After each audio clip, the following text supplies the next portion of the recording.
Chaqaloqlarda uchraydigan toshmalar nima va uni qanday davolash mumkin? Birinchisi bu tug'ma toshmalar, neonatal akne. U mayda, oq yoki qizil shaklda bo'ladi. Ularni umuman tiyish kerak emas, o'z-o'zidan yo'qolib ketadi. Faqatgina iliq suv bilan artib turishingiz mumkin. Tez-tez uchraydigan allergik toshmalar, bular o'sha ona masalan allergik bu narsa yeb qo'ygan bo'lsa, shuni hisobiga bolalarda toshma toshishi mumkin. Bundan tashqari har xil changlarga toshishi mumkin yoki har xil narsalar masalan krem yoki yog'lar ishlatayotganingizda undan ham toshmalar toshishi mumkin.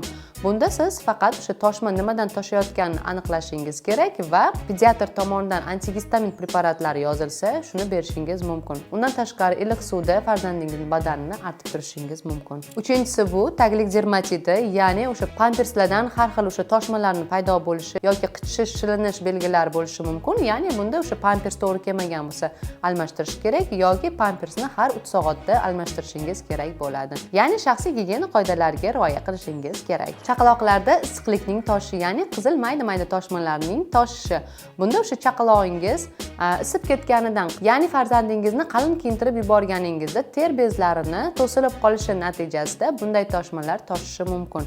Bunda siz chaqalog'ingizni o'sha ichki kiyimlarini har kuni yengisiga almashtirishingiz kerak. Chaqalog'ingizni bitta haroratda ushlashingiz kerak, ya'ni xona harorati 20-24 daraja bo'lishi kerak. Keyingisi ekzema hisoblanadi. U asosan chaqaloqlarning yuzida va tanasida ko'proq toshadi. Uni davolash uchun farzandingizni tez-tez cho'miltirishingiz kerak va kiyimlarini har kuni almashtirishingiz kerak.